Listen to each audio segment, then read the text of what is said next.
Bonjour, la Bible dit dans Genèse 17 au verset 17, Abraham tomba sur sa face, il rit et dit dans son cœur, naîtra-t-il un fils à un homme de 100 ans et Sarah âgée de 90 ans enfantera-t-elle?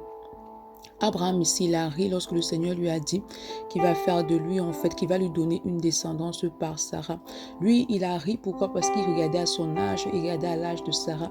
Il se disait, mais c'est impossible qu'à cet âge, nous puissions avoir des enfants. Pourquoi? Parce que c'est ce que le monde a déterminé, qu'il y a un certain âge pour avoir des enfants. Et si tu dépasses cet âge-là, tu n'auras plus. Mais il oubliait en fait que c'est Dieu qui a créé l'homme, que c'est Dieu qui a créé le mécanisme de procréation en fait. Donc, il a regardé à la réalité. Il est important que tu ne regardes pas à la réalité. Peut-être que le Seigneur a déclaré des paroles sur ta vie qui te semblent impossibles, mais sache que Dieu est le Dieu de l'impossible. C'est lui qui rend toutes choses possibles en fait.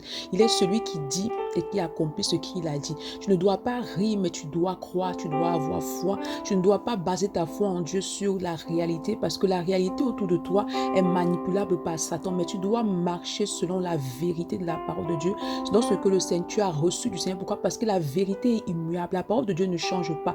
Toute parole que Dieu déclare s'accomplit parfaitement, mais tu dois faire ta part, qui est de croire. Ne ris pas parce que ce qui te semble impossible ne l'est pas pour Dieu. Dieu est celui qui rend toutes choses possibles. Donc tout ce qu'il attend de toi, c'est que tu crois, que tu tiens ferme et que tu t'accroches à ses promesses.